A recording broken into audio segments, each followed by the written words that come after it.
Hi guys, I haven't done one of these in a while, so please bear with me. Uh, this is welcome back to Criminology Help for You.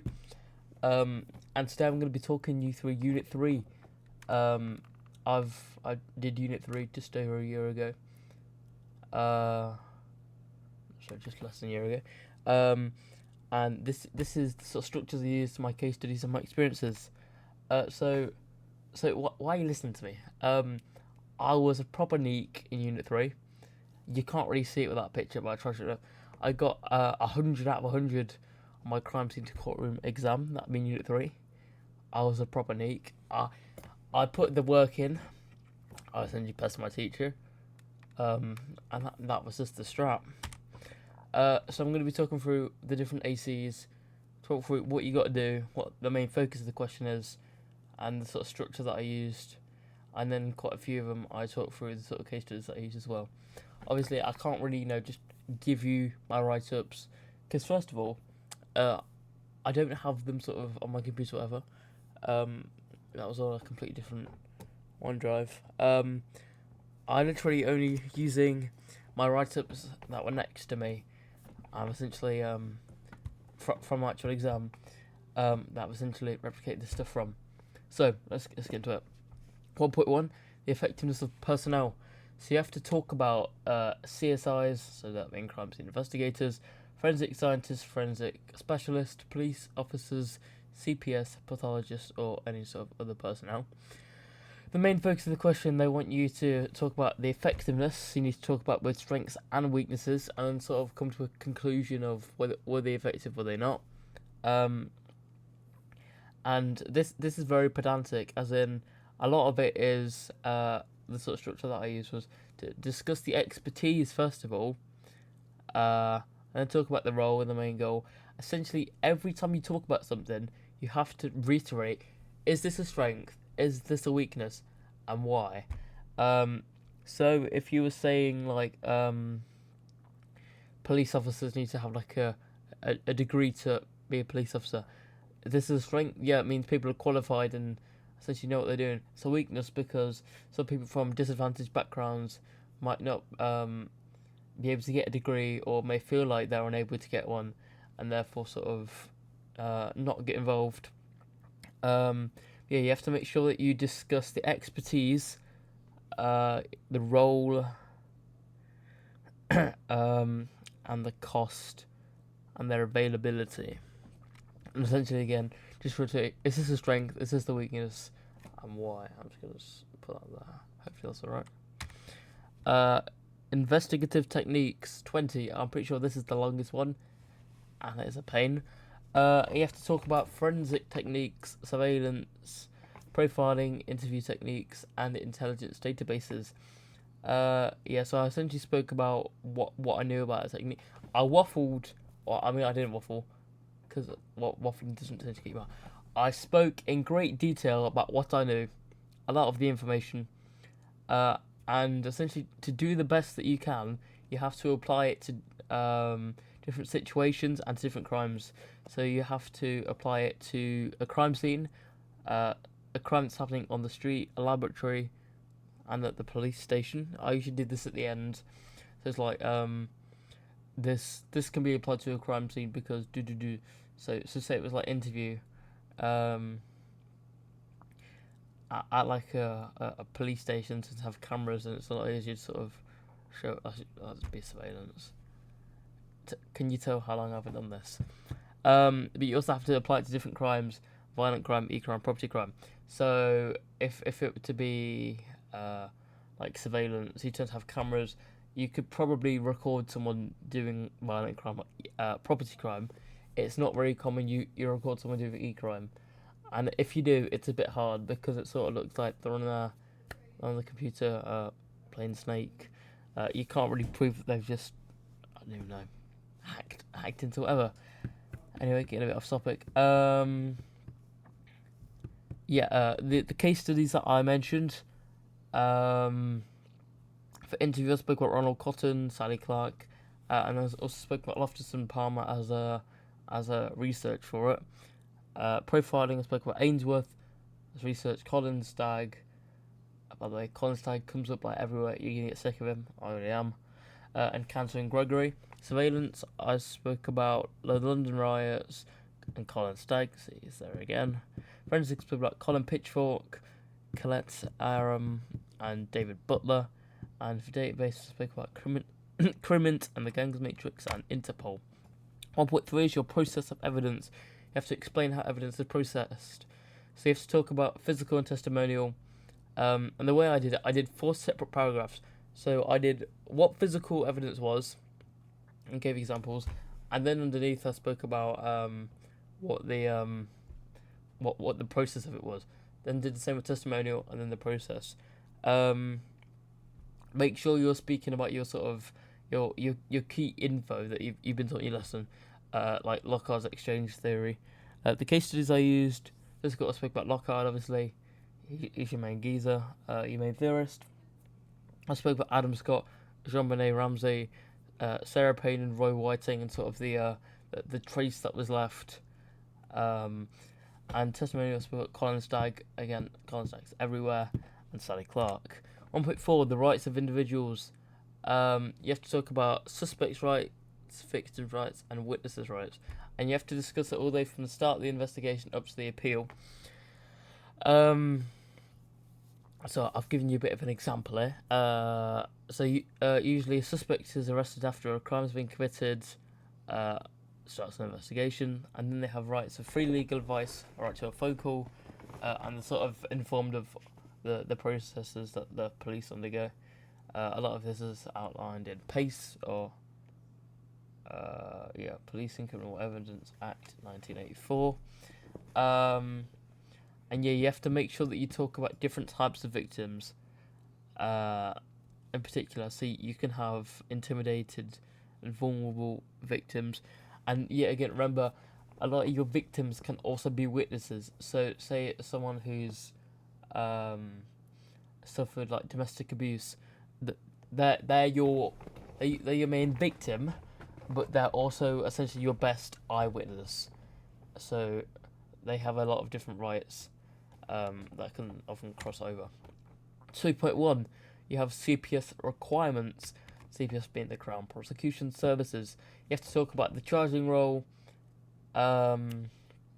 Prosecution of Offences Act 1985, and the full code test. What I'm going to say, the Prosecution of Offences Act, my paragraph for that was not very long at all. I essentially just went onto the government website, looked at what it was, summarised it, and tried applying it where I could. The charging role, again, sort of under the Criminal Justice Act 2003, what changed for the CPS, what sort of power from the police was given to the CPS, and the full code test I had a lot more on. So you can split the full code test into different parts.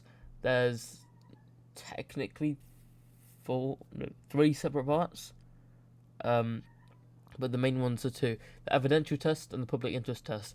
Evidential test essentially, is the evidence admissible? Is it sufficient? Is it relevant? And the public interest test, say, I don't know, there's been some town mayor who's been killed, and this town mayor was loved by everyone, and he gets killed. I'm pretty sure the public interest is going to be pretty high, and people are going to be sort of wanting some sort of revenge. You also got the threshold test. This is essentially when one of the 2 tests isn't passed, usually the evidential test, but it's sort of you're waiting on something which would then pass it. I spoke about that all in one big paragraph. Explain what it is and the benefits, limitations, and case studies throughout. 2.2, trial processes. You have to talk about pre-trial, bail, plea bargaining, courts and appeals, and the role of personnel. Please do note, pre-trial and plea bargaining happens during the plea trial. I started one off. I didn't talk about any of these to start off. I started off with a paragraph talking about different types of offences. So indictable, summary, and trial offences, as well as providing examples of each, because I'd then be using that sort of terminology later in the thing, and it's just easier for the examiner to sort of look through it. And if I've just said indictable offence and haven't sort of defined it earlier on, it's going to be a bit difficult for them, and you could get marked down. Just what I did though.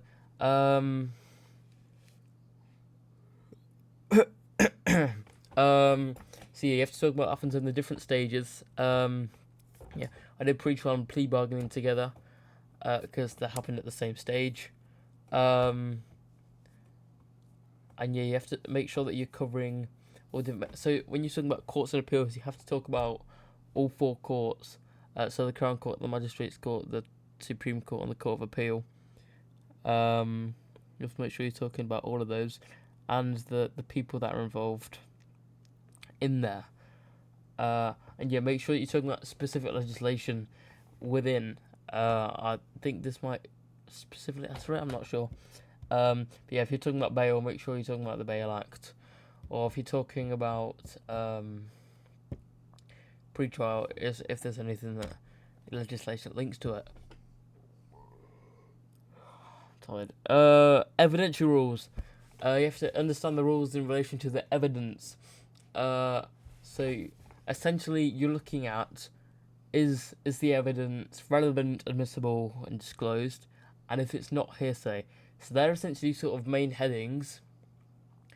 And you're essentially going through and finding out what it means for evidence to be relevant, and talking about it more.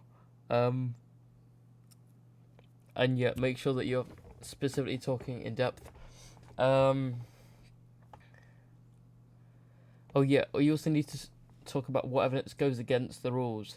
So if you're talking about hearsay, most of the time hearsay is not allowed, except for some cases where there is an exception, which I'll speak about right now in the case studies.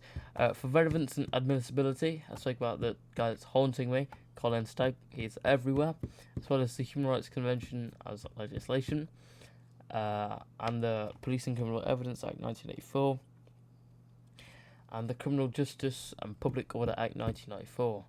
And for disclosure, I spoke about Liam Allen.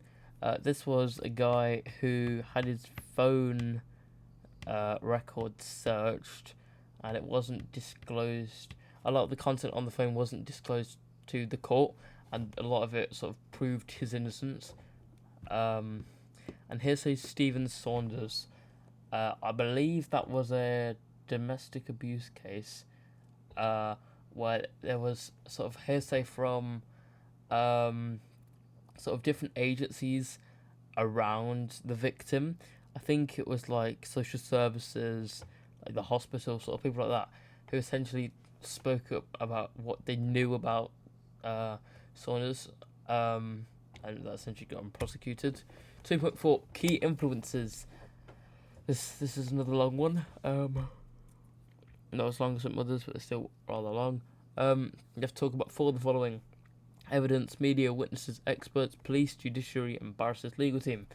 I spoke about 5 of these, just because obviously you have to speak about 4, but in the actual controlled assessment, if one of my 4 didn't link entirely, I'd want to have maybe like 2 or 3. Ideally 4, but I'd want to have one sort of as a spare.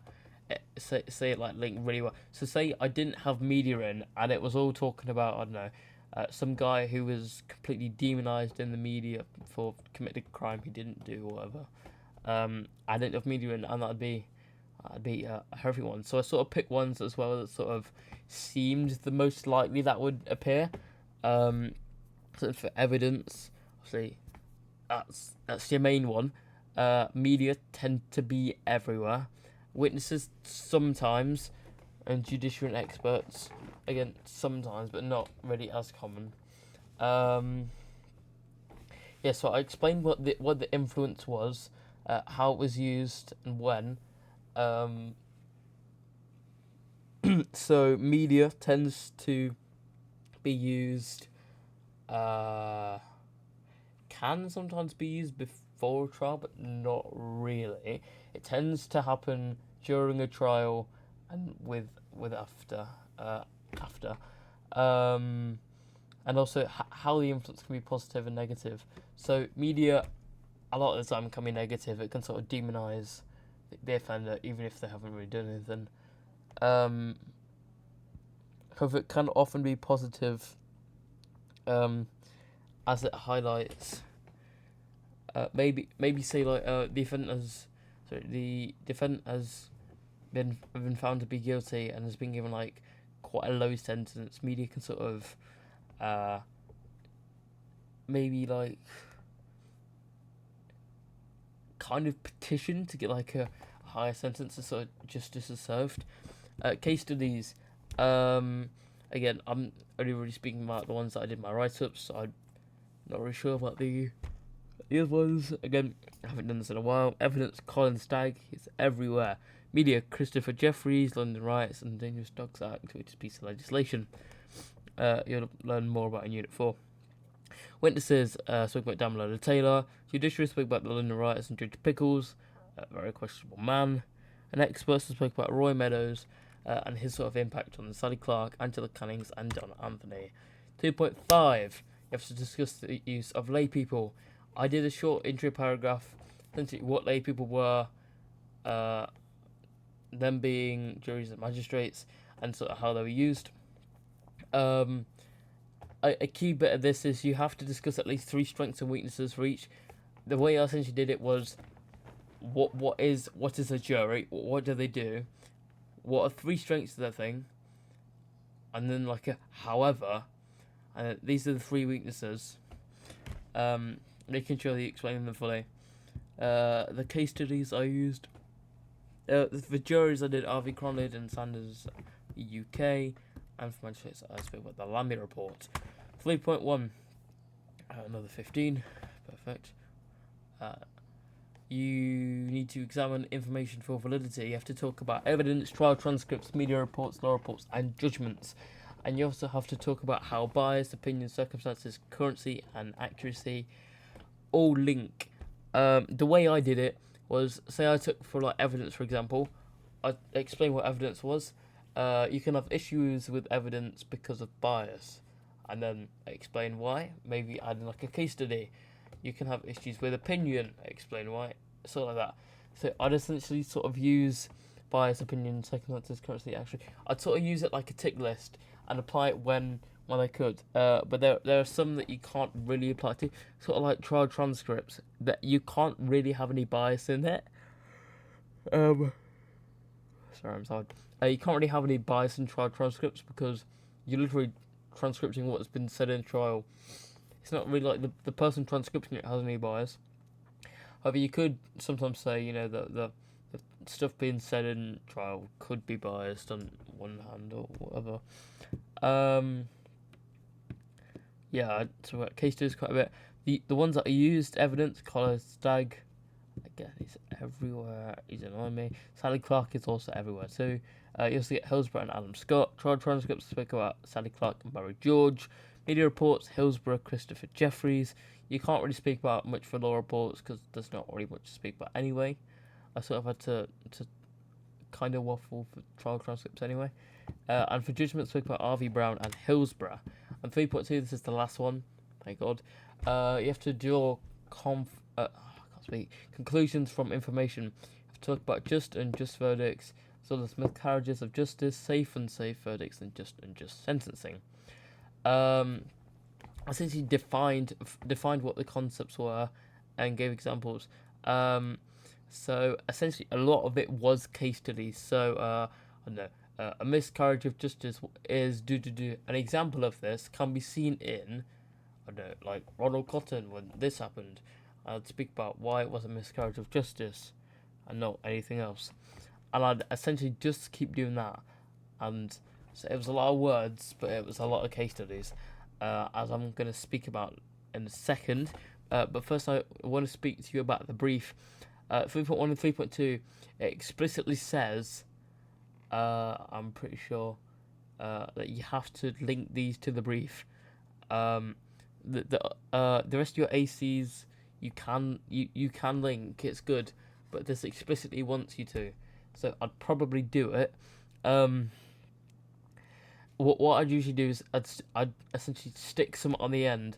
So the most probably common thing you're gonna get is you're gonna get given a scenario, and it's gonna be like a just or unjust verdict or a miscarriage of justice or whatever, and you sort of have to acknowledge what it is and then explain why.